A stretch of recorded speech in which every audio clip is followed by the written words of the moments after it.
All right, guys, welcome to the Get Bit Podcast, the podcast for blurs, for nerds. If you have a fandom, you are most certainly welcome here. I'm your host, the most, Will Buchanan, aka Black Spartan. Of course, the man to my left, your right, speaking on your screen is flipped. What do you have for us today, sir? Something to do with Night City and Cyberpunk 2077, Joe Tonello.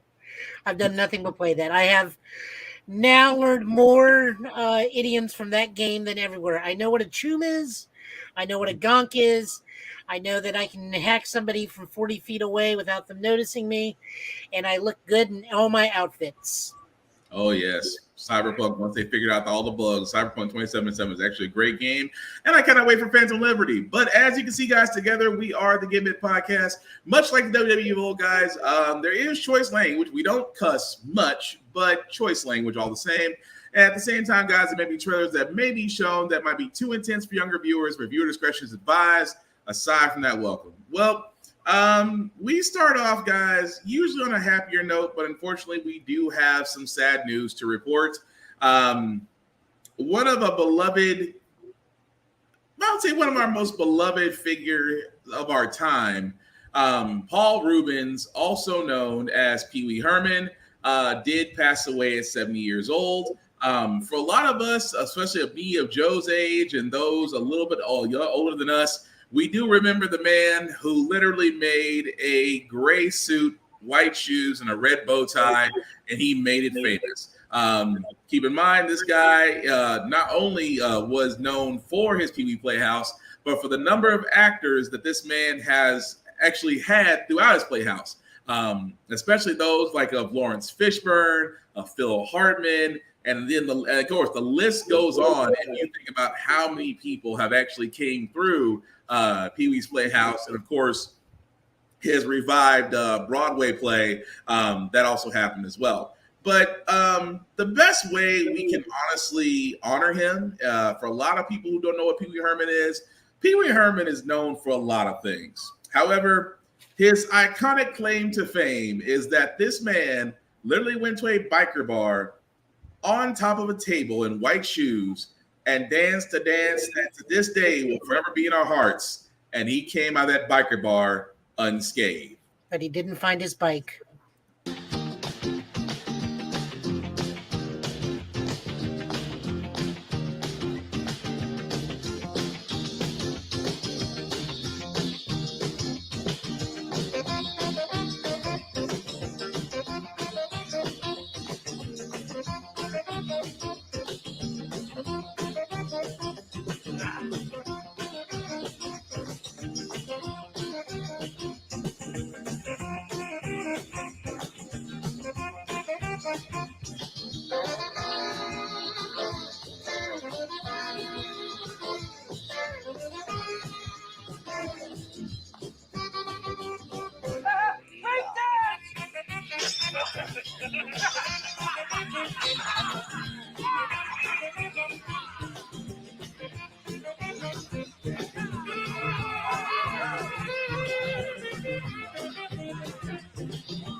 Yep, tequila indeed.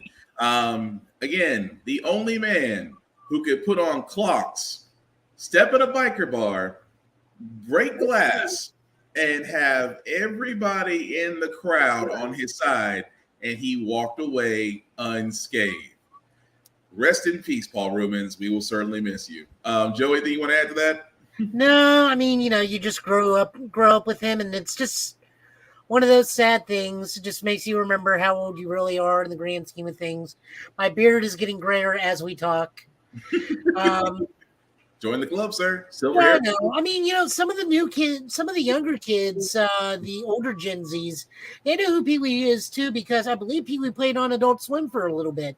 Yeah, he did. They didn't get the Saturday morning version. We did. They got the more the Taco Bell nights. It's like, Pretty let's much. get some taquito burritos and turn on some Pee Wee. Pretty much. But yeah, he will certainly be missed because that man truly was a national treasure. But I learned about Gamera from his buddy Hoshi. Gamera. Oh Lord, that song is catchy as all get out. But switching gears for a second, guys, we do have a little bit of news. Remember, Everybody Hates Chris. Literally a show that came on a network that nobody was watching, but yet because of repeats in YouTube, had a sudden reemergence and actually was funny. Well, Chris Rock has doubled down and said that now Everybody Still Hates Chris. Will be an animated reboot. This was reported by Blex Media that Chris Rock will have a straight to series order. This will also be on MTV. That'll premiere on both Paramount Plus and Comedy Central. So again, that's really the news that we have here. Chris Rock will still narrate his own show. However, as far as the additional voice cast, we don't know yet. Would I love to see Tachina Arnold and Terry Crews all come back? Absolutely, because let's be honest, Terry Crews really got his breakout role on Everybody Hates Chris. And Tachina Arnold, she is an accomplished actress in her own right. I would love to see her come back and go ahead and play back as Chris's mom. And of course, Tyler James Williams, who is doing completely awesome on Abbott Elementary. We'll see what happens from there. I'm not against it because, again, I thought Everybody Hates Chris was great. I would like to see what they do with the animated side of things. But Joe, what do you think? I mean, I watched it for quite a while until UPN just decided to put it at weird times, letting you know it's like, well, this is not long for the world. Pretty much. Terry Crews, for me, it's this show and Brooklyn Nine-Nine is what made Terry Crews. I still don't know why it's Mike Coulter over Terry Crews for Luke Cage, but it could be a size thing because Terry Crews is not a tall dude, is he? Oh, he's a big dude. Okay. Terry Crews is about still, 6'5". why is he just not Luke Cage over Mike Coulter? You know, the funny thing is about Terry Crews, Mike Coulter is only 6'2". Terry Crews is 6'5". So that I never understood it. Because I thought about it, Terry Crews could have played Luke Cage, but he also could have played like so many other ones. Like I would love to see him play as Diamondback. That would have been interesting. But again, is this a Winston scenario where Ernie Hudson goes for voice casting for the real Ghostbusters and tell him he's not the right voice for Winston Zeddemore, and he's like, but I am Winston Zeddemore. Right. It's like, yeah, but we're still going to give it to Arsenio Hall no matter what. Pretty much. But I always thought about that. I mean, I still say he could do it, but it depends on the powers that be at Disney right now with the SAG-AFTRA strike still going on, which we'll talk about later because two superhero stars decided to go a different route about it. I think one's just mad because his movie didn't do good. Oh, he'll still be mad. Well, let's blame the writers. Don't blame us.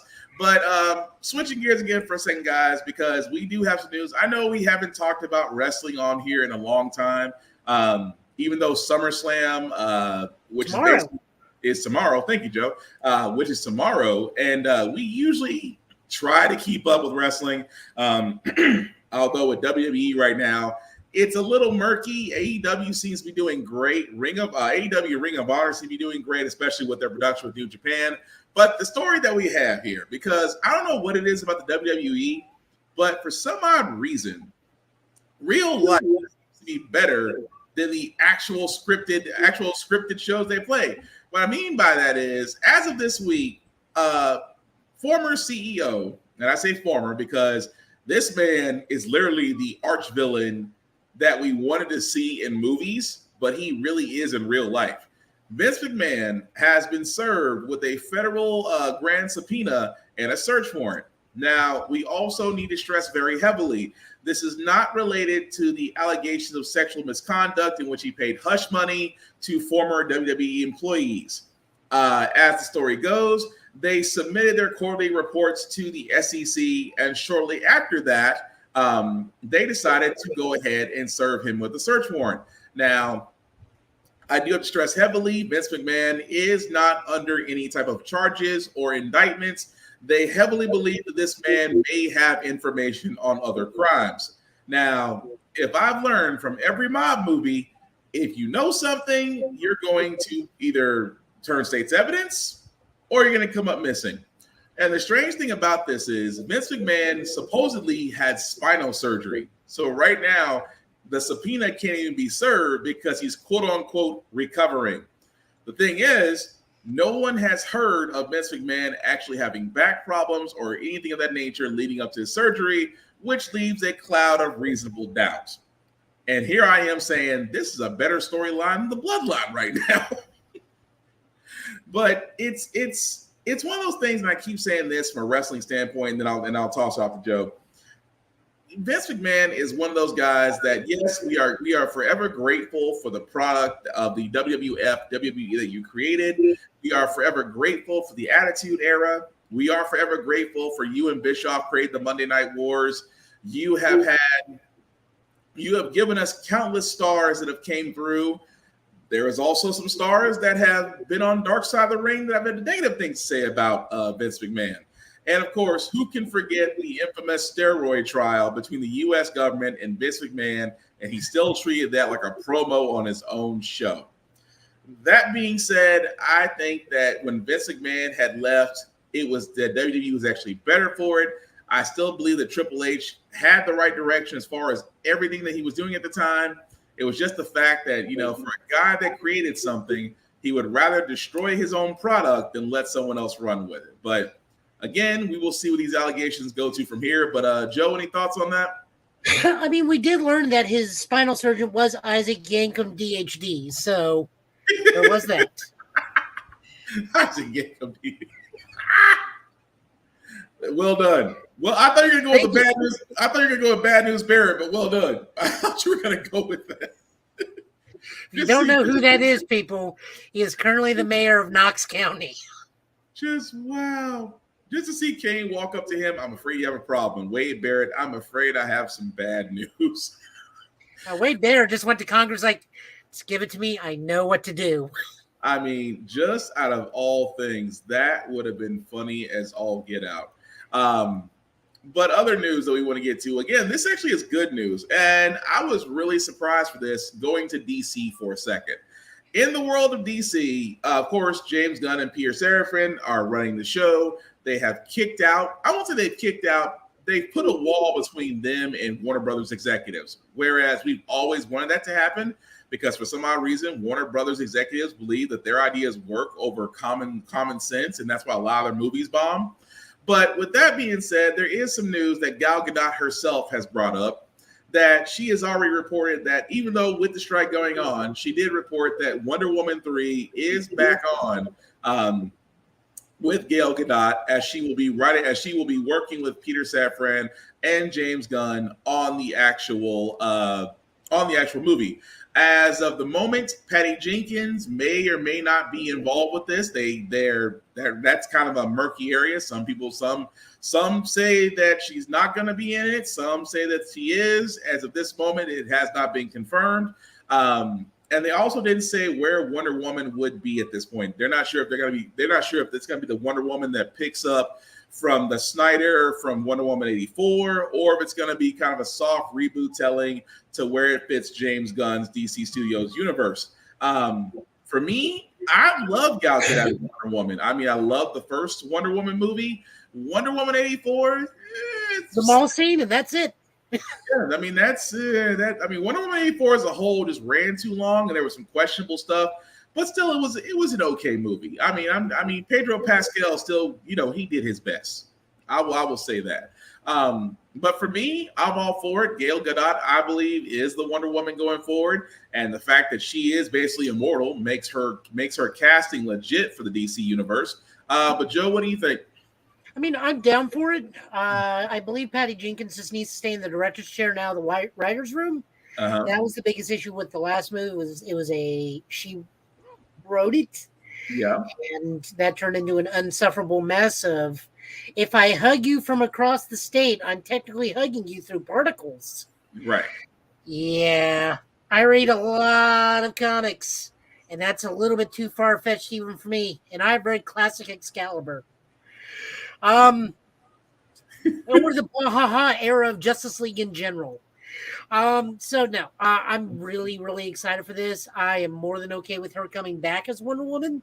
Mhm. I'm even happy if she comes back as like Hippolyta, and they do cast a new Wonder Woman, and she's like, "Okay, your And turn." I would be happy with that too. I would be okay because that's a new direction. Now, again, this doesn't take away from the fact that we're looking forward to Blue Beetle. Can't wait to actually watch that movie, but really see what Gunn is doing. And again, Gunn is very much a hands-on type of guy because if there's any information that comes out, he either is going to confirm it or he's going to shoot it down with a quickness. So the only problem I have with this, and it's not even really a problem, it's a concern, is Gal Gadot is about to undertake a movie which is very cursed. Yeah. Yeah. So I am terrified for this woman at the moment. For those unaware, the Curse of Cleopatra is a very real thing. Please go Google it, as it has nearly crippled a studio and several actors in its original making, and that's why we don't see a lot of Cleopatra movies. Pretty much. Is the Curse of Cleopatra is a real thing. It's like the Curse of Superman. And that's the thing a lot of people don't understand. It's like there are certain movies out there that one just don't do anymore. Pretty much. Only because they have certain curses around them. Cleopatra is definitely one of them. Why do you think we haven't had a resurgence of Dick Tracy except for that one commercial? Disney's still sweeping up the cinders from that lot fire. Jesus, that you brought that back. Jesus. Also, no one should need to watch Madonna act. Oh, you didn't like Don't Cry for Me, Argentina? Oh no, that's a little bit different. That's a musical. She belongs there. But if it's straight acting, no, don't do it. Fair enough. But as Consuelo once said, no. You do not need to watch. Oh, but speaking of things, Joe found this because he's kind of had to be under wraps and has made some impulsive purchases, which probably explains the next trailer. Joe, do you want to explain before I play it? Okay, so we are looking at new Toku every year. I kind of give you guys a heads up. I let you guys know about King Oger, Ultraman. Blazar is going fantastically. It's really fun to listen to Johnny and Bosch do Ultraman yells. It's actually really funny. And a fun pseudo-comedy series.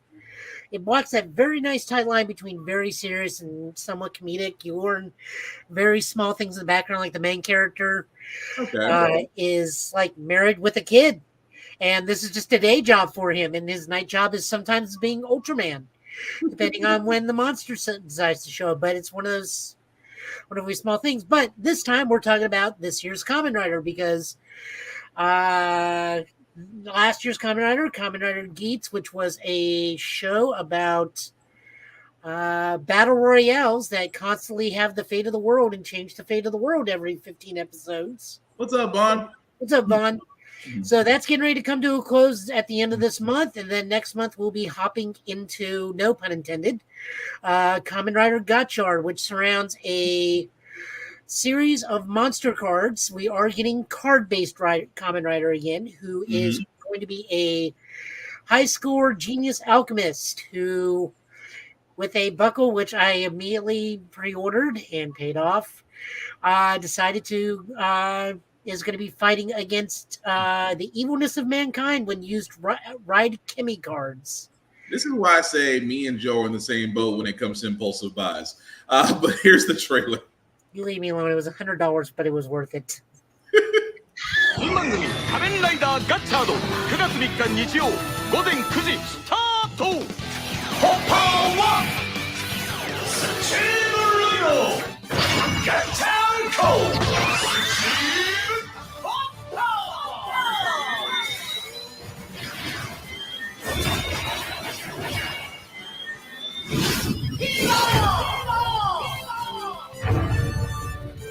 新番組「仮面ライダーガッチャード」制作発表は8月9日水曜日正午ウェブにて配信決定。みんなガッチャしてね。That looks like that's going to be interesting. So that's guys is Kamen Rider Gotcha. That suit looks clean. I'll say that. You ain't lying. I will say that. They did reveal the new either secondary rider or evil rider Valve card who uses a gigantic wrench sword.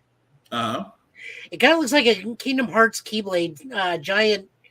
Like if they go to Steamboat Willie and it turns into like a giant wrench. But it may also be a wrench shotgun. I mean, I don't know what clean lines he's looking at, but okay. It was $100 and it was worth it. Leave it to Vaughn. Leave it to Vaughn. But go ahead, Joe. I don't know how to follow that one up, but yes.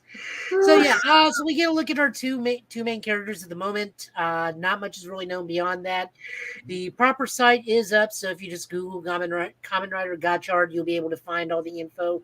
They have not yet announced cast, which is pretty unusual. We usually get that press conference right around this time, but I think because EVO is currently happening right now.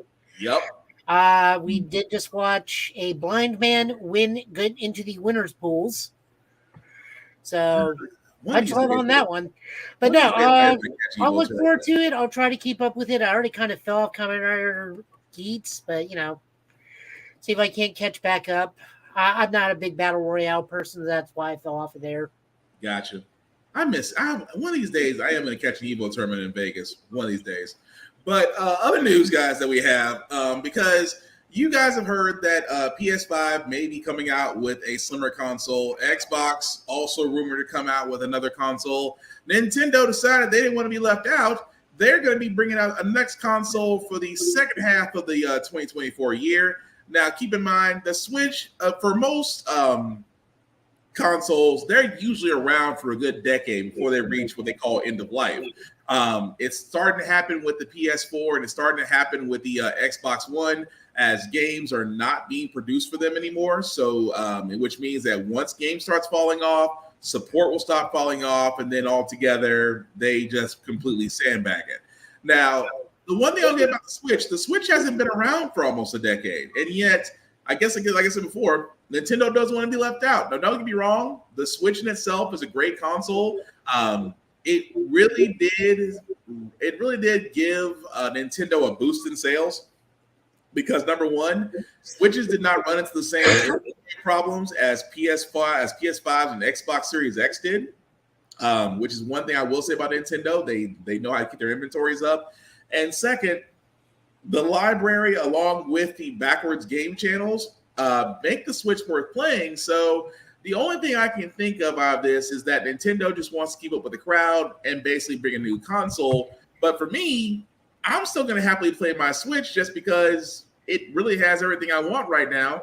And Nintendo's going to have a big problem because with most new consoles, you do have to have some type of exclusive or big game around it to actually generate buzz, which at this point, Nintendo hasn't announced. But like I said, it's early because they just announced it as of the 31st. So I'm guessing as we get toward the 2024, I should say second half, which means that more than likely they're going to be targeting Christmas 2024. We'll probably get more news and probably something showing at Summer of Games or the Video Game Awards that year. But I don't see the reason for it. But Joe, what do you think?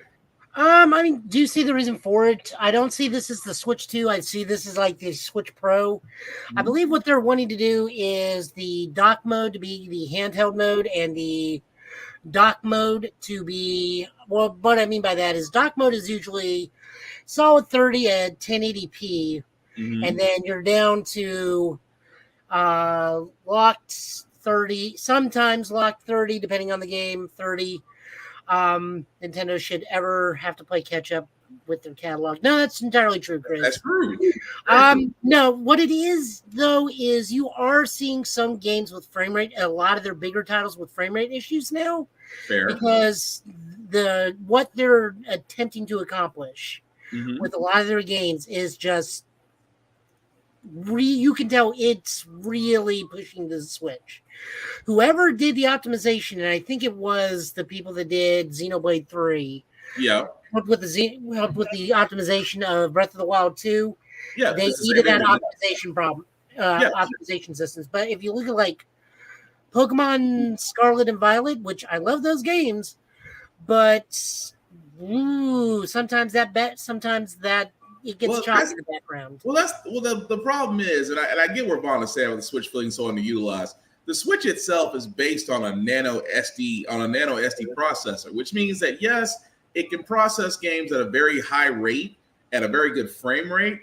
But the problem is, as games get more intensive on the graphics side, resources, unfortunately, the Switch at that moment wasn't built for that. Right. That's always been the problem with Switch. Yes, it's compact, but it doesn't have the same processing power as its counterparts do. Which you would think, if you're building games in that situation, you would have to scale down the games in order for the hardware to actually handle it. Otherwise, you're just going to have the crisis problem all over again. You're going to build a game that nothing can play. But again, it's one of those things where it'll be interesting to see what they do with it. Like I said, we have a whole year before we actually hear any more news about it. I'm still waiting on Metroid Prime 4 because Metroid Dread was a great Switch game, but come on, Nintendo.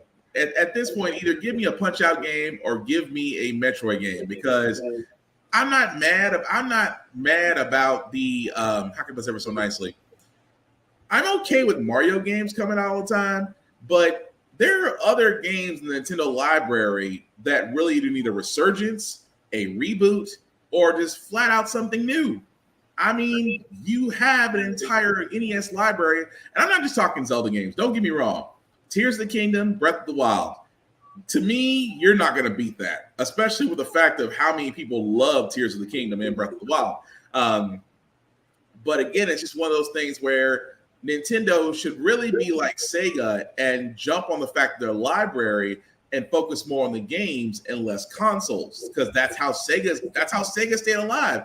Sega hasn't put out a console since the Dreamcast, but they've put out multiple IP titles across many of their consoles and still made money. Well, that's an interesting point, because at this point, Sega is no longer the house that Sonic built. Sega is now the house that Dojima built. Pretty much. And Sega right now really only has two IPs that they lean on, and that's Sonic and Yakuza. So they're not too far off from the Nintendo thing. The Switch, what I think they're wanting to do with the Switch is handheld mode is going to be 1080p locked at 30. And then you dock it 4K resolution at 60 frames, 60 to 30 frame variable on the game. Because we're also looking at, if you think about it, like the Switch, a lot of these games are not going anywhere. We're not getting sequels anytime soon. Sakurai recently went on an interview and goes, I'm not doing another Smash Brothers. Like, I'm done. I gave you guys 100 characters. That is the definitive version of Smash. You're never getting another Smash. And really, I mean, after Ultimate, where can you go after Ultimate? I agree with him. Where can you go? If you're like every other fanboy in the world, Goku. There's also the other thing, we're never getting another Mario Kart at this rate either, because Mario Kart continuously updates. Yeah. So it's like there's some, don't be wrong, there are some games that you just cannot, once you've hit that peak, that's it. I completely understand that. Yeah. But it's just like, there are some games out there that, I mean, like there was, I'll even give one where there was rumors of a new Contra. I'm like, I'm okay with that, because Contra was one of those games that made, one of the top NES games.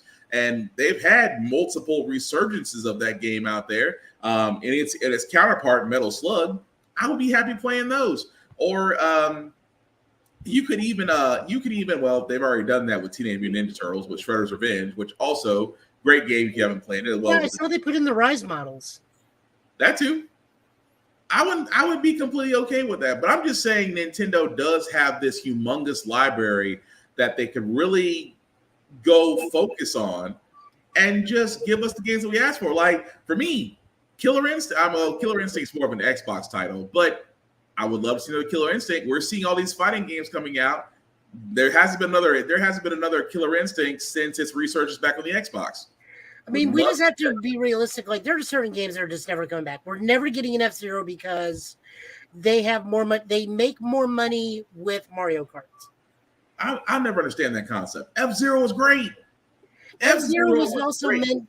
The other thing I think why we don't see an F-Zero, and this is just me personally, is that day and age is gone. I see F-Zero as a rented a Blockbuster game and feel the sense of accomplishment of beating at least 5 tracks. Okay. Versus going around at breakneck speed. That's why we haven't seen any wipeouts for so long. Like, now that we can continuously do that, and for multiplayer, we are not those types of like hyper fast games just are like shuttered down to the indie market. Mm-hmm. It's all about being able to not really keep up, because you can most certainly thrash somebody utterly and totally in Mario Kart. But now it's more of the party experience versus the competitive experience. You want F-Zero, you go to the arcades. But that's the thing about it. I mean, arcades are so few and far in between now. And honestly, you do have a point, because Burnout is still one of my favorite racing games. And after Burnout Paradise, there's really nowhere else you can go after that. So I mean, you have a fair point. I mean, the other thing I can think of, Star Fox is in video game jail because of the Wii U thing, and also for the fact the only thing they can ever do for Star Fox is remake Star Fox 1 over and over and over again, and just add new things to it, like Star Fox 1, but now you can be a tank or a sub. Star Fox 1, but now you can be a tank, sub, chicken walker. Star Fox 1, but tank, sub, chicken walker. But the thing about it is, Rogue Squadron you can fight on a constant basis. But it's still Star Fox 1, mostly. Right. But you would think that with Star Fox, it should be a trilogy.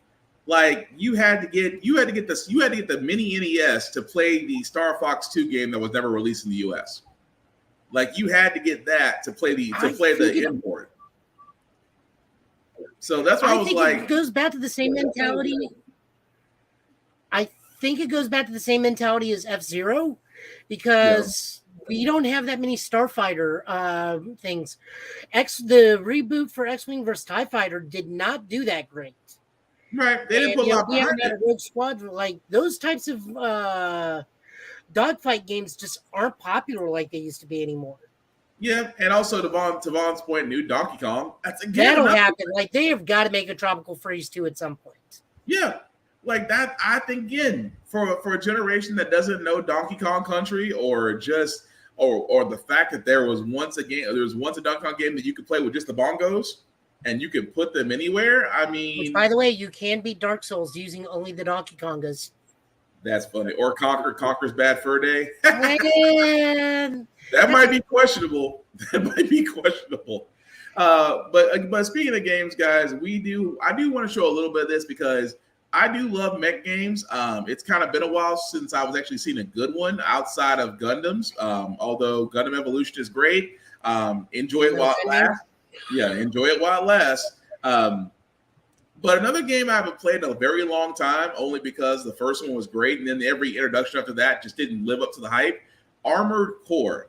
Now, if you have not seen the latest for Armored Core 6 Fires of Rubicon, let me play a little bit of the gameplay for you and see if it changes your mind.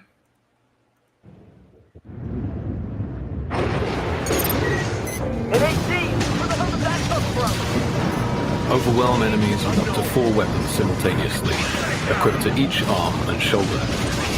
Liberation Front. If we get in the way of our work, eliminate them.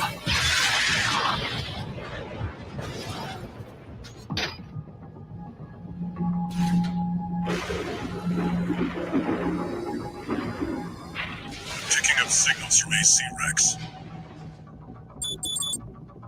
Follow the markers. Assault Boost is one of the core abilities at your disposal, used for both traversal and combat. Did you hear anything about what the Corps are up to? Yeah, they'll be coming soon. Got us on the run. We're being attacked! Unidentified AC! Return fire!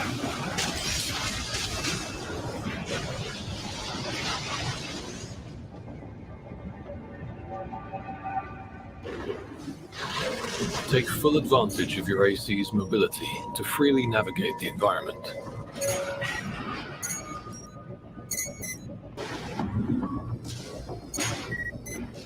Use boost to take the fight to the air, extending combat dimensions beyond the 2D plane.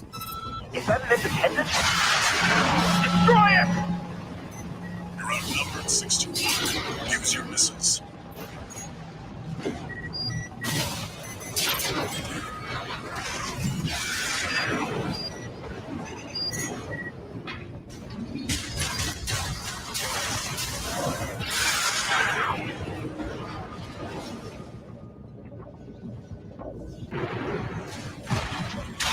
Use vertical catapults to gain even more altitude and launch into the action from above.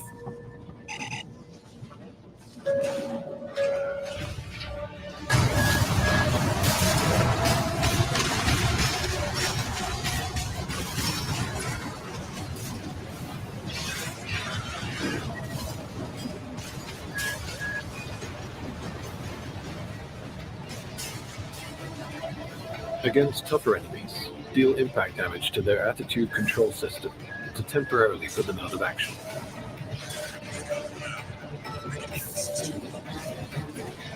This is called stagger. Any attack received in this state is considered a direct hit, dealing heavy damage. Okay, so I'm just going to stop it right there because, guys, it is 13 minutes. But at the same time, I like it. I'm looking forward to it just because it has an Anthem feel to it because of the whole 3D and flying around like Iron Man. But the graphics, the gameplay has changed. I've noticed that every game now has stagger. You notice that, Joe? Almost every other game actually has a stagger to where you can do more damage. But I like it. Like I said before, if you were at San Diego Comic-Con, or if you were lucky enough to go, there were people there that got to get a hands-on demonstration of it. Of course, if you go to various channels, you see their reactions from it. But for me, I'm sold. I just need to get an upgraded system in order to play it. Otherwise, I have to wait for it to come to PC. But Joe, what did you think of Armored Core 6? I mean, I'll definitely want to give it a shot. I've always been a fan of the Armored Core thing. I really, really dug Daemon X Machina, which is basically just Armored Core on the Switch. Yeah. Just a bit more anime enthused, but still and very incoherent to follow sometimes. I couldn't follow that storyline to save my life in that game. No, you're fighting against these people. Next mission, by the way, we're your best friends now. Next mission, by the way, we're fighting against you again. Pretty much. So that's just Armored Core in general. Yeah, it was a little off. I will say that. But again, we don't have news on when it'll be released. Like I said before, it's still kind of in the development stages, but we will follow that news as it comes out. But speaking of things, I'm trying to figure out how to say this because Joe has seen this. I haven't. So I don't know, Joe, should I play it first or do you want to give the description of what's about to be shown? Okay, so this is an episode 9 of Strange New Worlds, Star Trek Strange New Worlds, which is the Anson Mount pseudo Star Trek prequel involving the cast and crew of the Enterprise prior to Kirk taking over the Enterprise. This episode, this season has been very peculiar because they are trying different show styles throughout. We had a sitcom style where Spock was turned human as his impending fiance's mother-in-law. The impending mother-in-law come down and shenanigans happen. We've had an Aliens episode featuring the Gorn. We've had a crossover episode with our favorite Star Trek show, Lower Decks, where Jack Quaid and Tawny Newsome, who play Mariner Beckett and Brad Boimler, cross over into the live-action universe. Fantastic, and I only wish that Rutherford and Tendi came with, because that would have made it even better. But, so this time around, we get the musical episode, which is a long-honored tradition in a lot of television, which means if you've hit the musical episode and still going, you're doing something right. Just like Buffy. Can't wait for the Muppet episode.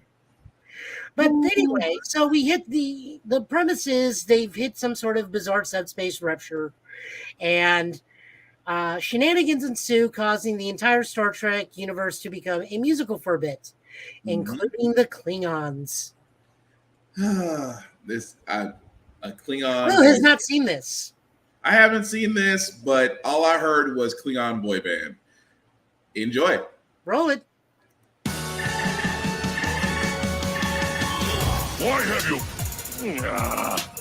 Why you only calling us when you got your dramas? One of these days we'll repay you, we'll slay you. Gonna draw your last breath at the end of my class. Your eternal torture is every Klingon dream. You know what I mean? Think of a scream!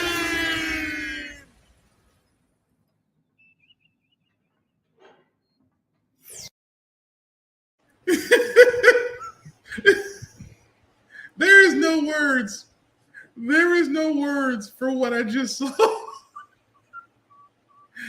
Oh man! Well, you can watch that and the rest of the season over on Paramount Plus.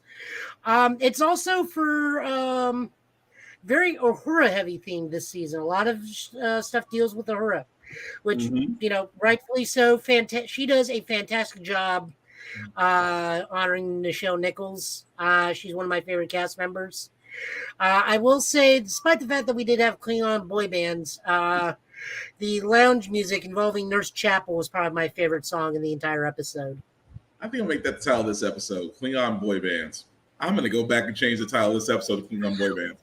But yeah, I still got to catch up on Strange New Worlds. I just want to see, now we've done this, and now all I can think of is a Ferengi a cappella group.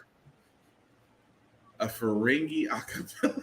You know what? I wouldn't be wrong. That would actually be interesting. But no, Strange New Worlds again is going to be definitely a good one. I know I watched one episode. I just have to catch up. Just because I know Discovery will have its final season coming up on Paramount Plus. Can't bring myself to watch Picard the final season because man, there were so many tear jerkers in that series. But definitely, if you hadn't had a chance to really see the show, as Joe has pointed out, the Klingon boy bands, definitely watch Strange New Worlds and let us know what you think in the comments. We guys really want your opinion on that. But speaking of opinions, guys, you know, we did show a while back the trailer for Twisted Metal. And I was right here next to Joe, and I had sat there and said, I have concerns. I didn't want to see it because one of my favorite wrestlers, Samoa Joe, was going to be the body of Sweet Tooth. Of course, Bill Hader actually plays the voice of Sweet Tooth. So again, that I thought, you know, it was to not to spoil it, because I did binge watch the entire first season that's currently on Peacock right now. If you guys want to take a look at it, I will say it's worth it. It was completely different but it did have a crap load of Easter eggs. Doesn't matter if you played the first Twisted Metal, it doesn't matter if you played the last Twisted Metal, or if you played Twisted Metal Black. If you're a fan of the series, you're going to recognize quite a lot within the 10 episodes of the first season. But I do like the twist that they did with this. It is definitely funny. It is definitely not for kids, although you would think I would have to say that in this day and age. But again, this is not for kids. I cannot stress this enough. Otherwise, if you let your kids watch it, you're gonna have some questionable conversations coming up. That's all I'm saying. But overall, it is definitely worth watching. I think between Anthony Mackie and Samoa Joe and others that are in this cast really made it worth watching. And again, if you have time this weekend, I definitely say check out Twisted Metal. You won't be disappointed. But Joe, have you had a chance to watch it, or are you on the fence about it? Yeah, I don't have Peacock. Okay, fair enough. But yeah, it is definitely, I would say if you get a chance, it's definitely worth watching. But speaking of things that are worth watching, guys, I know we talked about, a little bit earlier in the show, we had talked about the SAG-AFTRA and the fact that we actually here at GetBit. We do stand with the actors and the writers just because they deserve their fair pay. They deserve their dividends from streams and purchases and things of that nature. And that, you know, if you're working for Hollywood, if you are literally the lifeblood that pushes these shows, that pushes these movies and things out of Hollywood and out of the motion picture business, then you definitely should be getting paid more for your craft. We wholeheartedly believe that. However, unfortunately, there are some actors who have a difference of opinion, I guess you can say. One of them being a surprising voice, Stephen Amell. If you remember him, he was the guy that played Oliver Queen on Arrow. Really did CW a favor in the ratings world, also restarting the Arrow, also starting what was known as the Arrowverse at the time. Stephen Amell has came out recently and said that although he stands with the writers and actors of SAG-AFTRA, he says, quote unquote, I do not support striking. I think that it's a reductive negotiating tactic, and I find it incredibly frustrating. Well, he decided to double down on that. And yep, that's Twitter for you. Let's try it again. And the ongoing strike that is happening. Yeah, so I feel like I'm insulated in Hollywood because that's where I live. I literally live in Hollywood, like all the stereotypes that exist. So I feel like a lot of people in this room aren't aware of the strike. I support my union, I do, and I stand with them. I do not support striking. I don't. I think that it is a reductive negotiating tactic. And I find the entire thing incredibly frustrating. And I think that the thinking as it pertains to shows like the show that I'm on that premiered last night, I think that is I think that it is I think it's myopic, and I stand with my union. So yeah, Stephen Amell, as you can see there, was at GalaxyCon when the question came up of whether or not he supports the strikes, and he, for lack of better words, give the most half-assed answer I've ever seen an actor give. You support your union, but you say strikes are a useless tactic. The problem is, Mr. Stephen Amell, he is actually part of a show on Starz called Heels. Now, if you haven't seen Heels, again, it is a show about wrestling, about a wrestling promotion in the Southern region. Great show. Don't get me wrong. Great show, written very well. If you haven't had a chance to watch on Starz, give it a shot. We want to know your opinions as well. But the problem is that Stephen Amell is an executive producer on that show. He also has writing credits on that show. However, I find it very odd that Arrow would come forward and say, you know what? I think that, it's okay. I know what they're doing, but striking doesn't get you anything. When history would say otherwise, because if strikes didn't do well, we would still be back in 2001. A certain show became a certain casualty. Lost and Heroes never recovered. That's the one thing that we say here on here on Get Bit. We also say on Chris's show on Blurred's Eye View. Heroes will always be a victim of the writer's strike. Now you guys got to remember, everything that's out there now is all fine and dandy, but these are, and Fran Drescher, which again, I never thought I'd say this, but the nanny is the president of SAG-AFTRA, and she has sat there and said, we are ready to go into 2024 about this. So they've already dug in. So again, writers and actors, you guys should get your worth. You shouldn't have to worry about, trying to pay bills, between paying bills and keeping rent and food in the house. Absolutely understand that.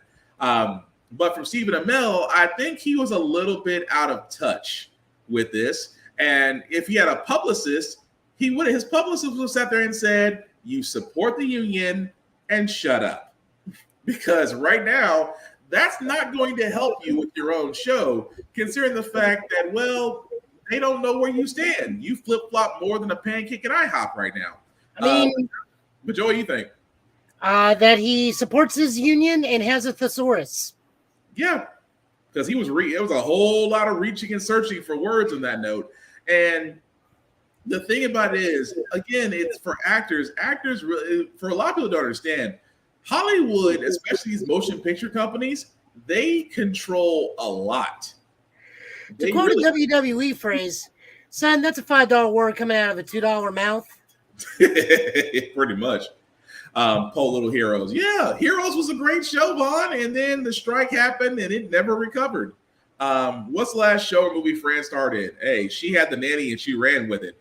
But the fact that she's the president, I mean, again, you've heard Fran Drescher talk that, and we've shown on here the contracts that they're negotiating for, and the fact that all they're asking for are pay bumps. The fact that they haven't asked for the things that they should be asking for, like royalties off streams, royalties off DVD purchases, royalties off syndication, because for every sitcom and movie, for every sitcom out there, the big thing is syndication. If you make it to 100 plus episodes and get picked up off other networks, that's more payment for you. So again, I'm not against that. But to see Stephen Amell talk about that, the first thing that came to my mind was, you have failed this city. That's all I can think of. My mind goes right back to Oliver Queen going, you have literally failed this city, when it was easily a softball for you.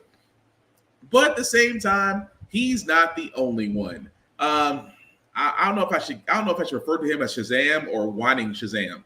But Zachary Levi also does not like the strike that's going on, mainly put because of the rules. Now, again, there are rules in place for strikes. You cannot talk about any produced work that actors and writers can't talk about works they're producing in right now, because that's called struck work. So, in other words, think of it like plutonium. If you are around it, you can't talk about it, so therefore it's radioactive until the strike is over. Cool. I mean, seems easy enough, right? But these actors and writers still go to cons, which they should, because like all things, we want to be able to meet our heroes, meet our comic book writers, meet our artists, things of that nature, cosplayers. We should be able to do that. And I'm not stopping actors from doing that, because again, they make, aside from artists and other people, they make cons worth going to. Now, Zachary Levi was at a con, and well, he had some thoughts as well. And again, we shouldn't be surprised. I'm not allowed to talk about, this is so dumb. I'm not allowed to talk about any of my previous work. I'm not allowed to talk about movies that I may be a superhero in. I'm not allowed to talk about TV shows that I may have been a nerd who worked at a Best Buy kind of amalgam. I'm not allowed to talk about any animated princess movies that I was fantastic in as the best prince ever. I'm not allowed to talk. I'm not allowed to talk about those things. Yeah, he's not allowed to talk about it. And yet he talked about it. And again, this is the same guy who still to this day will say that Shazam Fury of the Gods did not get the respect it deserves. And you can't blame the strike on that, sir. If anything you're going to blame Shazam Fury of the Gods on, blame on the fact that it was not a great script as the first one was. But to me, this is why I don't get. You can be mad as an actor, but you join the union. That means that you agreed to whatever the union decides to do as a whole, because you have to come to a consensus on this. So if your union decides they want to strike and you can't talk about struck work, talk about other stuff. I mean, to me that seems so one-dimensional. To me, it's like you don't see. Case in point, I like using Supernatural as a example. You don't see Jensen Ackles, being mad that he can't talk about Supernatural right now, or being mad he can't talk about The Boys. So what does he talk about? He talks about his band. He talks about his music. He talks about other projects that are not dealing with Hollywood. And guess what? Everybody still loves him. In the same sense where you have Giancarlo Esposito, who is right now on the con tour for a guy who is beloved in various shows, and all he does is talk about his projects that are not related to Hollywood. So to Stephen Amell and Zachary Levi, guess what? It can be done. But you do seem quite salty, whether you agree with the strike or the fact you can't talk about certain things. And so now you seem kind of hateful. Is that the best way I can put it? Is that the best way I can put it, Joe? Sounds kind of hateful. I recently rewatched an episode of Boy Meets World, and I have the perfect quote for this. Go for it. Life's tough. Get a helmet.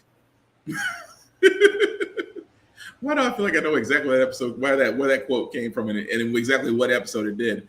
But no, it's Season just 3, episode 2.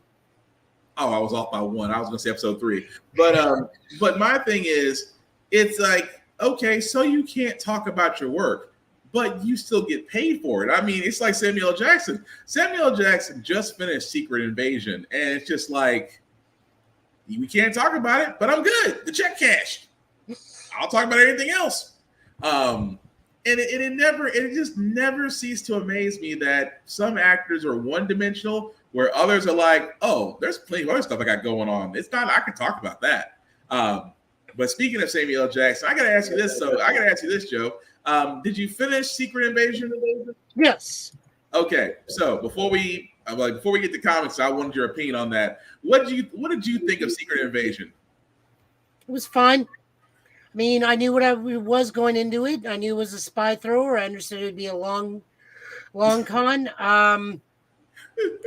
Wasn't quite sure why we had a Super Skrull super fight in the long run. I would have preferred if Gavik just got away injured and he was officially our Super Skrull. Except now we have not Lysra working for the British government. And that makes me think. I was gonna say I thought they were gonna do the British version of the Avengers through her for a second. I thought that was coming, which it could still be. But I wanted your opinion because I know me and Chris and others talked about this. And for me, my point was because a lot of people gave it a low rating or gave it this wasn't the show or superhero fatigue. And I was like, well, you guys got to understand, we're so used to shows having a beginning and end. We're not used to a show that has a continuance. It's like, it's not over. And at the same time, it's like, yeah, we saw Fury. I mean, we really got to see a whole lot more of Fury than we did in MCU movies. At the same time, the whole thing about Rhodey, being a Skrull, and the fact of the president turned out to be Ritson, turned out to be more MAGA than anything else. According to the director of the show, yes, it's confirmed Rhodey's been a Skrull since Civil War. That means the purple blood thing was finally added in towards the end. Which is another thing that kind of bothered me as well as everybody else.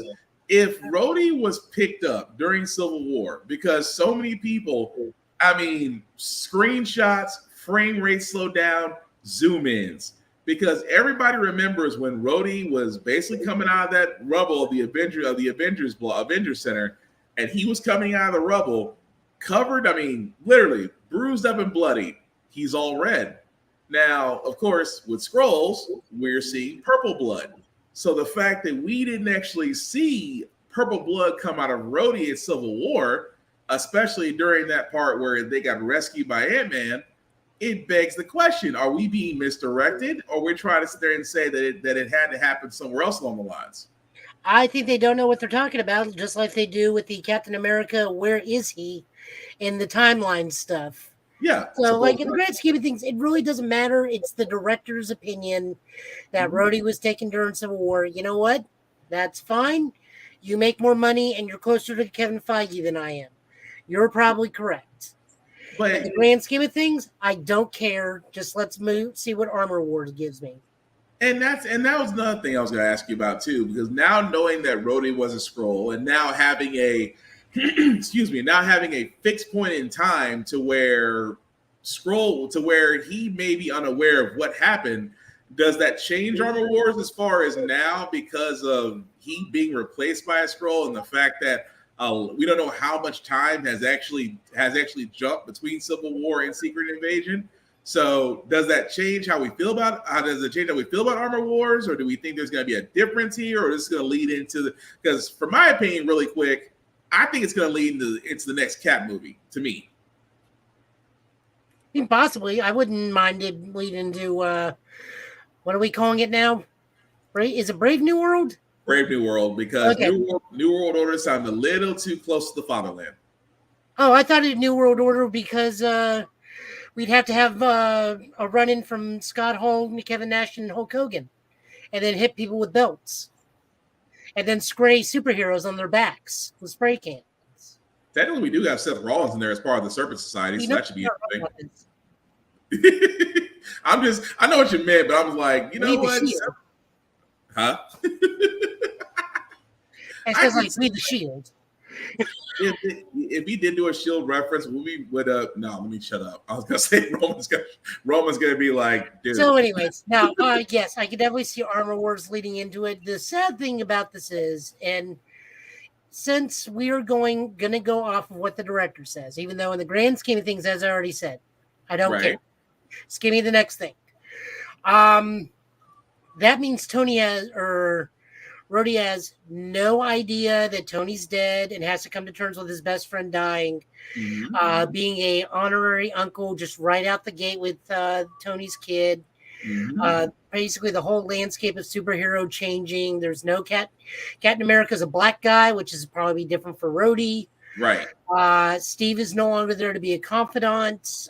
Thor's off being a dad. Just so much of the landscape has changed for Rhodey now that we know that he has not been available since Civil War. Like a whole planets have lived and died during his capture. So right. So that's what's going to be so interesting about it. Like with Armor Wars being the next one to roll out with, it does make you think how they're going to. I mean, it does. We did have a fixed idea of how it was going to go, but now it's like, okay, so we have a vulnerable, probably more than likely ticked off Rhodey, and at the same time, Stark technology is everywhere. So it is going to be interesting about Armor Wars, but I honestly cannot wait for that. But yeah. Aside from that, Joe, any other news we have before we go to comics? no, not too much. Like I said, I've just been bouncing around a little bit of Street Fighter, a lot of Cyberpunk. I still cannot wait for Phantom Liberty. So Phantom much Liberty looks like Cyberpunk. it's going to be awesome. But no, Phantom Liberty. Oh, I was saying, how was Street Fighter? Because you got. Because I was going to ask about that. So how goes the record in Street Fighter 6? Yeah, I'm back at Gold 3. I had a lucky Nice. night one night, bad luck night another night, another lucky night. So back where I started, but keep pushing. Probably be there for a Nice. while. I have got to hurry up. I mean, I saw that Spider-Man PS5 and I was like, I would love to have it, but gotta hold off for a while. One of those things where you love to have it, but you gotta hold off for a little while. But as I see the sir that you're queuing up, as we get to our comics, so as soon as it pops up, we'll be ready to roll with that. And I think, let's see. Let me try it. Oh, still circling. There we go. Take it away, sir. Hooray. Yep, so first off, we got Dark Droids. This is, as soon as I can hide this, we see here that Luke Skywalker with his yellow lightsaber is surrounded by, we'll go with zombie droids. I don't really know what to call it quite yet because it's literally, we just know first it comes for the metal. Then we get the Star Wars scroll. In an effort to stop the Galactic Empire, Lady Kira, because they're still using her after the Han Solo movie, has gambled on an ancient device to disrupt the Sith's connection to the Force. She did not succeed. In her failure, she wasted an ancient and deadly entity was released. First it comes for the metal, then it comes for everything else. And I forgot to delete that one picture.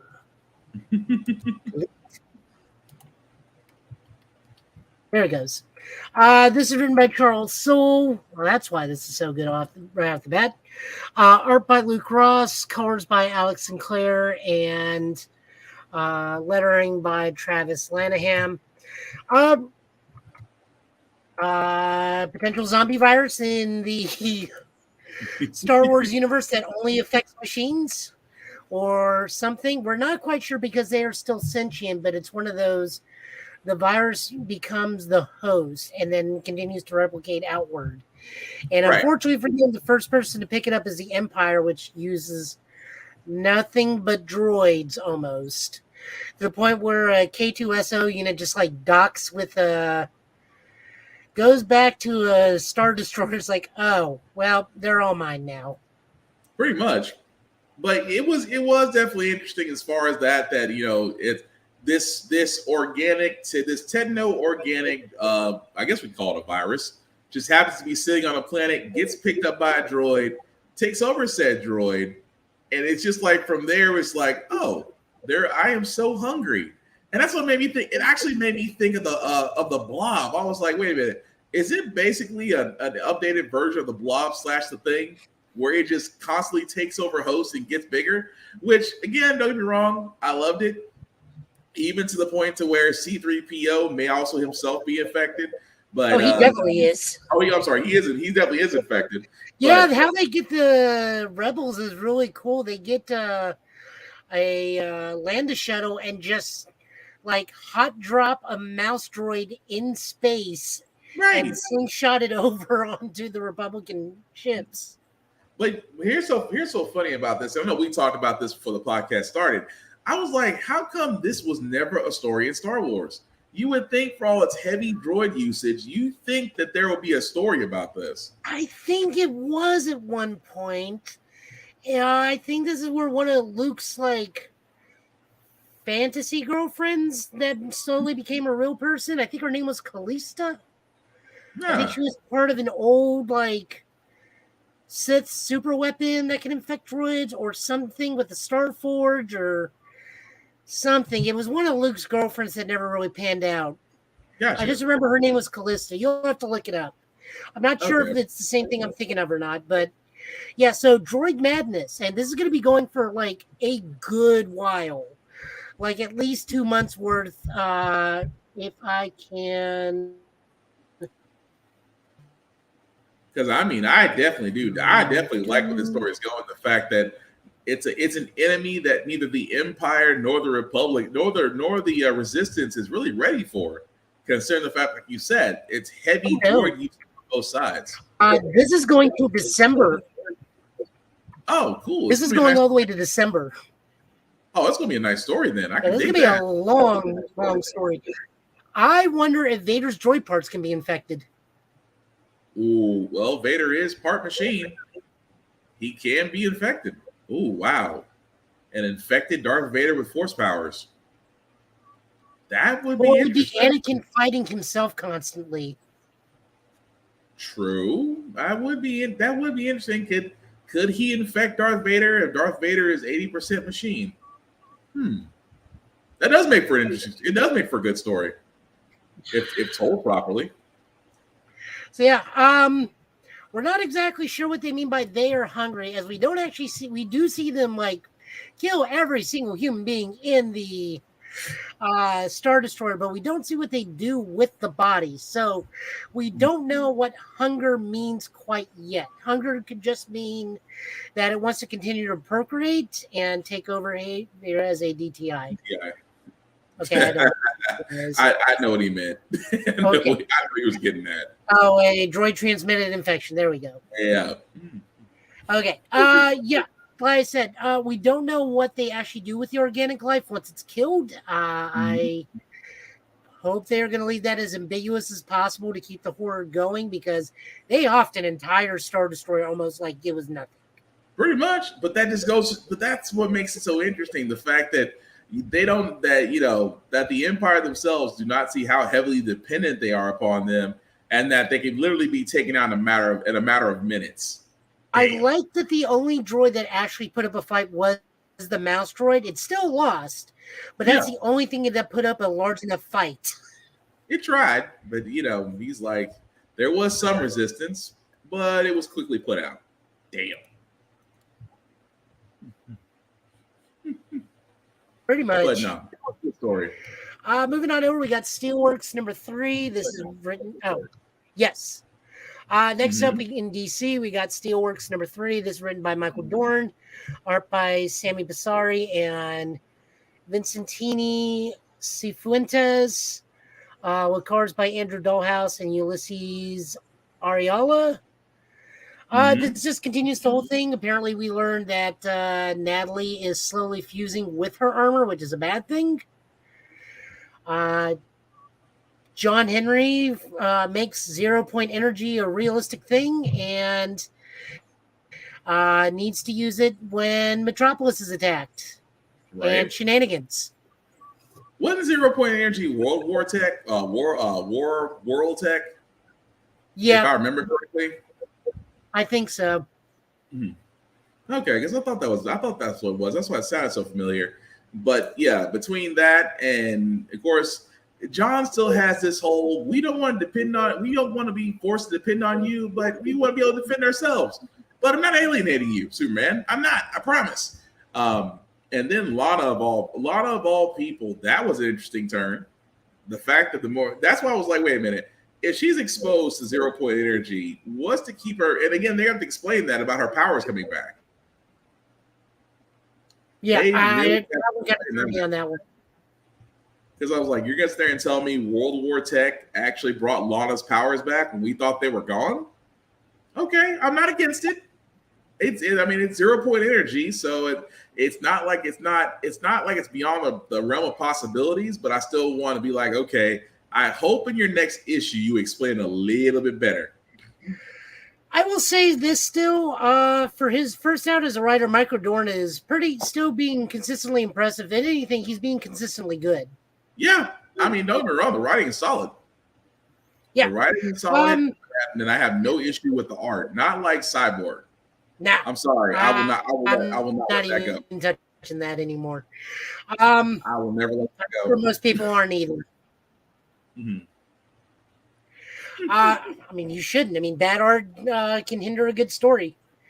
It really can, Superman's got enough problems right now. Just ask how him and Connor are doing. Ooh, petty. Uber petty. Man, that was my favorite thing about that thing, where Keel's like, Gallo, he's been missing for 2 weeks, right? And you're just now coming. It's like, yeah, I really need to get with Connor. Gallo, he's been missing for 2 weeks. It's the first time you've noticed. That is sad. That does kind of. I have a lot of kids now. That's not my fault. But it does kind of survey the point. It's like Connor left and no one knew. That's like, wow. It's like, how right was he in that, just leaving and going somewhere else? And 2 weeks later, anybody seen Connor? Man, dude been gone. You just ain't noticed. But no. It's like he's over there. It's like, no, that's John, different jacket. Right. It's like, well, what about Power Girl? It's Kara. It's like, I don't go by Power Girl. It's a whole. When did this happen? A while back. But no, it was a good issue. I am liking the Michael Dorn run so far. So I got no issue with it. It's only 6 issues, which I'm okay with. A lot of stuff. I think what a lot of people are learning over in the comic industry right now is, if someone's got a story to tell, don't give them an ongoing. Give them 6 issues, and if it continues to be a consistent seller, then you extend it. But just give them a good 6 issues. Like, that's what a lot of the newer books are doing. Like, Hawkgirl's only 6 issues. Yeah, fair point. Although they need to give that a proper story, but I digress. Go ahead. Yep. Jumping on over to Image, we are looking at Dead Lucky number 7. This picks up right after Supermassive. This is written by Melissa Flores with art by French Carlo Magno, colors by Maddie Iacano, and lettering by Becca Carey. So, as I said, this picks up, starts a brand new storyline. BB is now part of a counterterrorism paramilitary group. Somebody goes home. They're still reeling from the previous war that the city went through by the previous police regime. which is what now BB is also a part of. And she ends up running into an Ultramate, which may have powers similar to hers, but fire-based. Right. No name has been given for this one yet. Awkward. If there was ever a time for this issue was awkward, like, yeah, you're not the only one. It's like, you're alive. Yeah. But you're not the only one with powers. But I thought that was a good twist at the end. I was kind of a little bit concerned because they were starting to do a lot more of the backstory. Whenever they go into backstories, I'm like, oh, either somebody's gonna die or we're gonna see a reemergence of somebody. And I'm glad I was actually right about one thing, because I do like the Dead Lucky story out of the Image comics, especially from the Massiveverse. So I am glad that it did work out that way. I thought it was going to be a whole different type of cheesy, corny way, but I was pleasantly surprised. Yeah, we're still doing pretty good with them. Yeah. Moving on over, we have Rogue Sun number 14. This is written by Ryan Perot, art by Abel and Marco Renna, colors by Natalia Marquise, and lettering by Becca Carey. So Dylan and his dad are stuck in the Soul Stone because bodies have been traded, and now they're on the run because the guy that swapped bodies with Dylan has put a bounty on their head. So they are hunted by their own ancestors. Meanwhile, the family is discussing Dylan's constant current change in attitude and what to do with him. And then at the end, we run into a more familiar face within the Sunstone. That was still interesting. Like, hey, Dad. That was funny as far as just, wait a minute. So you're being hunted by former wielders of the Sunstone in order for Caleb to keep your body. And it's like, the one person that your dad doesn't want to go to is his dad. Nothing screams daddy issues. But no, it was good. It was a good read. Plus, we get to see a Viking version of the Rogue Sun, which I thought was pretty neat. Although it does illustrate why you never should have horns on your helmet. That part. It's like, I will send you to Valhalla, and gone. And pretty good. Continue to be good. Massiveverse just always continues to impress. I love it to death. Yeah. Moving over to Marvel, we have Moon Knight number 26. This is written by Jed MacKay, the man who remembers everything. God's page writer, because we are also previewing Gods, which is going to be coming out, by Jonathan Hickman. Art by Federico Sabatini.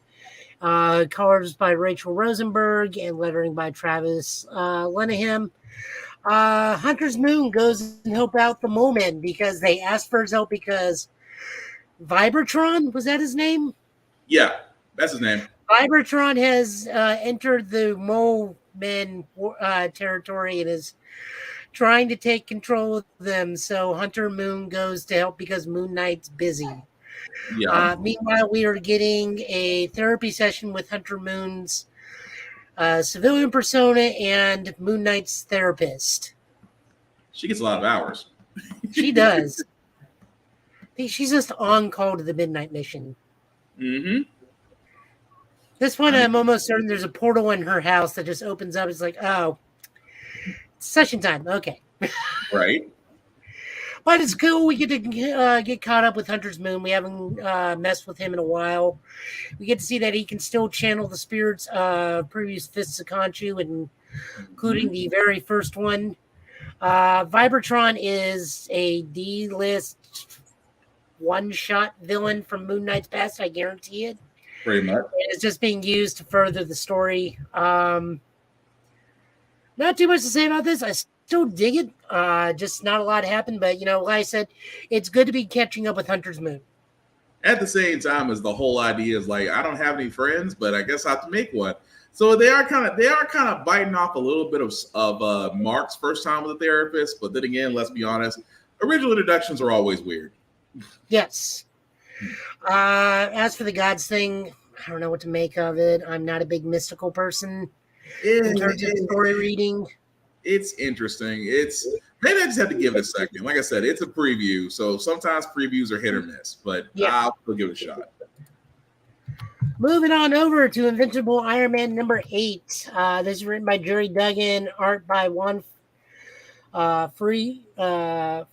Jerry, colors by Brian Valenza, and lettering by Joe Carmanagan.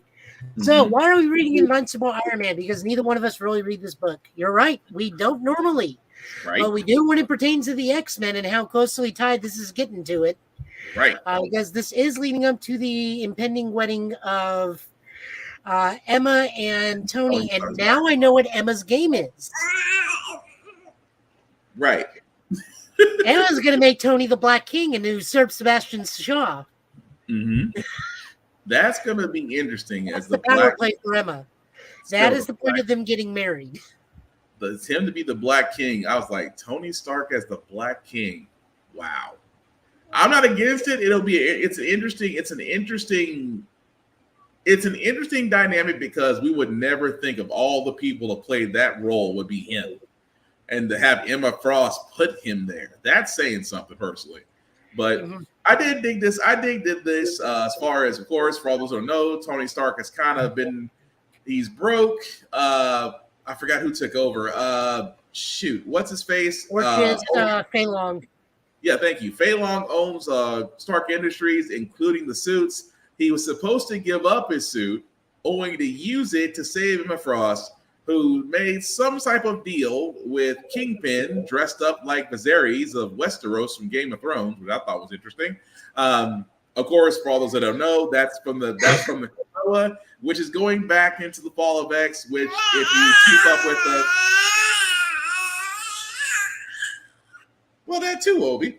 But for all those that are keeping up with it, it is the fall. This basically follows what happened after Krakoa, especially with Orchis going through and having a run through of the place. We still don't know what Emma Frost and Kingpin have agreed to, but the fact that Emma did kind of help out Tony to the point to where Tony had Emma take it off in his suit, and now that Stark is back with Fei Long. It's an interesting story. That's why I was like, you know what? I might actually keep up with this because I like where this is going, especially leading up, like Joe said, leads up to the wedding itself. But it was a good read. I dig it. I did like at the very end where he just calls out Fei Long's like, go ahead and kill me. I'm an event. You will not make it out of the office because you'll have killed an Avenger in the streets of New York. Pretty much. And he was like, right. He's like, you kill me and you won't make it out of New York alive. Which he's right, though. I mean, even though the Sentinels, it's still weird to see to see Sentinels in Iron Man armor. It's just, and on top of that, their Space Division Sentinels are just giant war machines. Pretty much, it's weird, but like I said, it's different. And right now, different is good. But yes, definitely keeping up with this because Fall of X looks like it's going to be a hell of a story. Hopefully, better than Sins of Sinister. On top of that, it's something that we haven't seen in a while with Marvel. We haven't seen a line-wide event happen in quite a while. Yeah, we really haven't. To where it encompasses more than just X-Men. Yeah, you're right. Yeah, I mean, the fallout is affecting basically everybody. I mean, Obi's right. Obi is right. I'll give him that. He is right. You can't fault that. But no, we haven't seen an event. I mean, even AEX didn't really have a lot of fallout in the grand scheme of things. This is affecting quite a many books because of the fallout of Fall of X and the Hellfire Gala. Yeah, fair enough. But if this is what we get to look forward to, the wedding is going to be something else. Oh, yeah. Right. Rounding us out is Fall of X-Men number 25. This is written by Jerry Dugan with art by Stefano Caselli, art by colors by Marty Garcia, and designed by Tom Muir and Jay Bowen. So let's talk about disrespectful fights again. It's that time of year. Ooh. Chris, if you're still watching this goes in the meter of disrespectful fighting for thing. This definitely is going on the list of disrespectful ass whoopings. But go ahead, Joe. So, for those of you that are unaware, this is not a New Mutant getting ready to kill this poor Orochis dude. This is Kitty Pryde. If you need to go back and read the 80s comic series, The Adventures of Wolverine and Shadowcat, what happened there is Shadowcat was taken by Wolverine's ninja master, Ogun, and trained to basically be the ultimate killer. Pretty much. Which she goes to the X Mansion and gets her old. This is true. Goes and gets her old samurai swords, and just lays waste to her Orochis unit after she's just been on a giant hit list all the way through. Also, this book deals with several other things. We see that Miss Marvel has been taken back home by Emma. Emma has erased the memories of Kamal's death from her family. Yep. So only the superhero community is aware of Kamal's death, but the family does not have to have the pain and grief of their daughter dying, plus the judgment of her wanting to go back out. Miss Marvel wants to continue helping the X-Men despite not knowing what her X-Gene power is, even though we all do. We catch up with Dr. Stasis and Cyclops, who's had his eyes stapled closed. Yeah. To let us know what's going on there. Forge comes to an oh shit moment because he realizes, oh no, Krakoa's down. That means all the Vault children are free. And they're pissed. And they are not happy. And then we just go back to Kitty, who's running all these assassination missions and trying to save as many mutants as she can, or at least put out a notes of like, hey, we're still out there. We're still going to help. But no more kid gloves. Oh, we're not a defense response force anymore. Oh, no. She was having a John Wick moment. That was it's like, wait a minute. Were you Shadowcat? Don't tell anybody, kid. It's like, you are. And then the whole fight between, of course, the whole fight with the guards. And it's like, the disrespect they had. It's like, wait a minute. I thought all mutants were rounded up. Well, yeah. Okay, well, this person ain't shit. I was like, okay. And then she immediately got pissed off, and all that training came back. And all I can say, it was one of those like, so we had rules on the island of Krakoa. First was kill no man. We are no longer following those rules. And then she proceeds to put a machine gun in some guy's mind, throws one dude into another dude. And I felt really bad for that one guy who was just there at the wrong place and time. It's like, look, I want no part of this. You guys saved me. I am sorry this happened to you. I am here purely because I needed the job. And she's like, oh, honey, I am so sorry. Snaps his neck. That was just, I don't know if that was just mercy or the fact of sarcasm followed up with, yeah, I don't care. Although, I mean, she's sitting there crying as she does it because I think she generally feels bad for this dude. It's like, honey, I have to do it, but you were just at the wrong place and wrong time. I'm so sorry. Or the thermal grenade guys, that was messed up. As she walked off. And again, guys, if you read the issue, damn. That's about the best way I can put that. If you read the issue, damn. Because a lot of people really don't give Kitty Pryde credit, but the fact that she has the ability to phase through things combined with ninja training, that makes her effing dangerous. Think Nightcrawler if Nightcrawler just had no qualms about killing people. It did. It was called Night Vereen, remember? Yeah. The Lord of the Green thing where they was like, they always forget the tail. Yeah, that's what I was like. It's just the whole point. It's like for the simple fact of the matter, like some people really don't give some mutants the credit they should give because how terrifying they could be if pushed. And Kitty there is are very few things that are terrifying. It's like Daredevil with guns. That's more terrifying than Frank Castle could ever hope to be. Kitty Pryde, very mad with swords. That's even scarier. It's like Ninja Kitty is terrifying Kitty.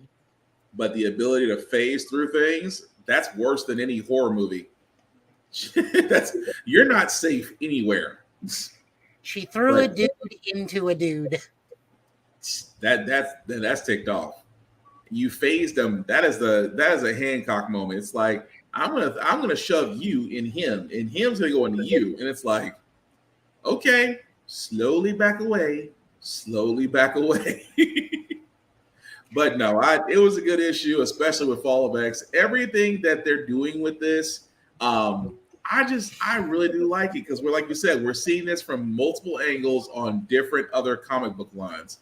So I am just looking forward to what's next. Although I think this is going into what? Correct me if I'm wrong. This goes into November? I think so. Okay, because like I said, this storyline's gonna go in November, I believe. But no, Shadowcat attack, that's a problem. Yeah, brief mention here, Spider-Man Annual. I picked it up on a whim because it has to do more with Ben and Janine and what's going on with them. Janine tries to make a prison break using her ghost mask and shadow mask, and Pete has to take a demon in because the demons from Limbo embassy were harassing the folks in New York, and so Madeline's there doing like paperwork, and she is just like at her end's rope. That's basically what it was, Vaughn. That's what it was. He's right. That's exactly what it was. Yeah, so on that one, the only reason I picked it up is just more Ben Reilly and shows more what's going on with them. They do try the prison break, and they did not take into account the fact that because Janine's Hallows Eve powers are limbo based, Madeline knew what was going on the whole time, and they don't make it very far. And Madeline's like, no, I'm going to let Ben go once he serves his sentence, not before. Yeah. Which demon was it that did this? Like, honestly, I didn't get his name, and they all look the same. First off, Pete, that's racist. And then, like, 5 demons that, like, look all identical will just glower at him. Wow. It's like, and Janine, I'm going to let you keep your powers, but you're both banned from the embassy. Pete, I'm only banning you for a while because right now I'm up to my neck in paperwork, and I'm really annoyed, and I don't need this BS. Pete is now just like, you know what? That's fair.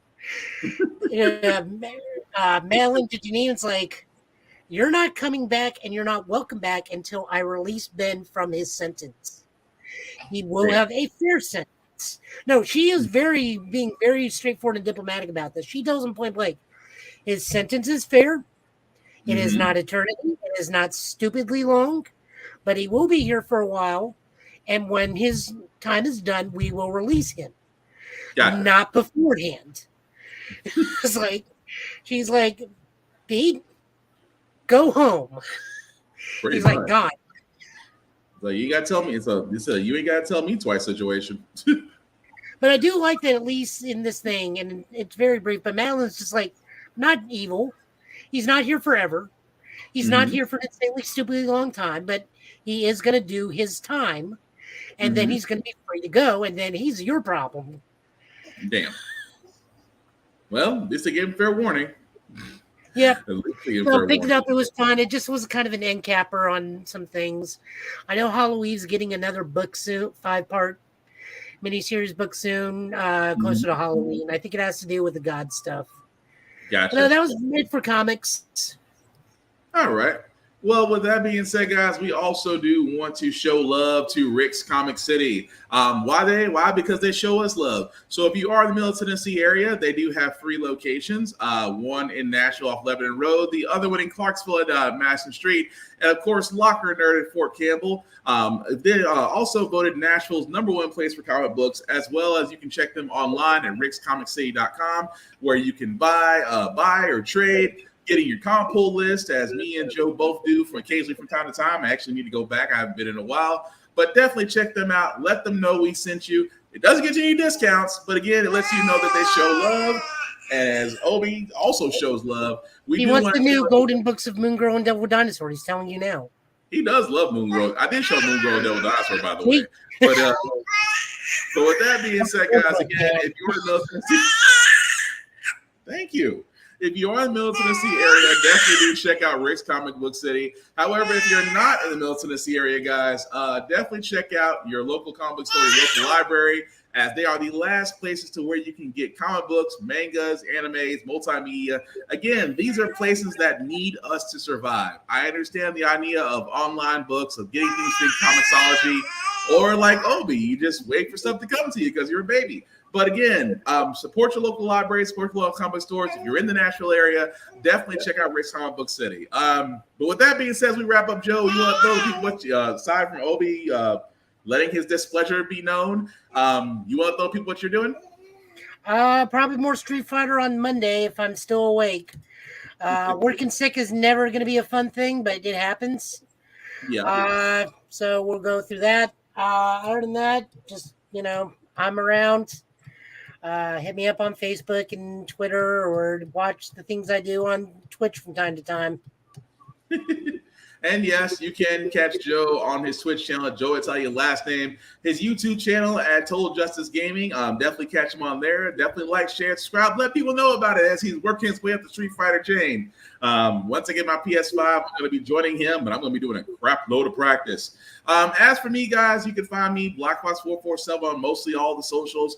I do reviews on everything that I read, that I play, that I write, and gym stuff because I like to keep myself in fighting shape, or at least try to keep myself from not becoming in shape. Whichever one's first. The link at the bottom, guys, let me make that just a wee bit bigger for you guys to see. If you'll copy and paste that link into your browser, we'll take you to our link tree. That's the YouTube and Facebook groups for all of our podcasts. How the Fact We Got Here, Get Bit, and of course, the Offense Podcast. Our podcast can be seen wherever podcasts are found. Joe, we want to know where they're at. Stitcher, until that closes, Spotify, Google Music, Google Podcasts, Amazon Music, and there's one other one, but I forget. Not on iTunes. We're not paying $15 for views. Mm-hmm. So that's probably the way to go. But still, I have enough people know my credit card information. I don't need Apple to have it too. At the same time, guys, we're also on Opulence Radio and Always Record TV for your viewing pleasure. Definitely check us out, as we love what we do, and if we could make this a permanent job, we definitely would. And Obi would appreciate that too. But as we wrap this up, guys, again, I just want to sit there and say we are in the middle of con season, so I do have 3 simple rules. Rule number 1, always respect the cosplayers. These are people. This is a group of individuals that have taken painstakingly hours to make something or have something adjusted or purchase something. But it takes a lot of guts, guys, to come out in front of a crowd to be able to display their passions, and they don't need to be gawked at, looked over, stalked upon, or just overall insulted. So, in the words of Roadhouse, be nice. You'll get a whole lot farther than you put out on your ass. And as Obi loves to point that out because, yeah, I know. At the same time, guys, rule number 2, wash your ass. Simply put, you're going to be around people. Use soap, use deodorant. It's that simple. And number 3, enjoy yourself and don't be a dick, because there's plenty of people around there, because I've seen friendships get made at cons, lifelong friendships from people just sharing fandom. So again, guys, it's not that hard to simply be freaking nice. With that being said, guys, we hopefully will be back here next Friday, same Get Bit time, same Get Bit channel, with news throughout the week, as well as anything else that may appear, including Klingon boy bands. I will never get away from that. But Joe, any last words, sir, before we call tonight? I got to go and see if I can't finish Scooby-Doo Meets Kiss. With that being said, guys, he's Joe, I'm Will. This has been the Get Bit Podcast. It's got good music in it. Thank you all for watching. Take care of yourselves and each other, and have a good night.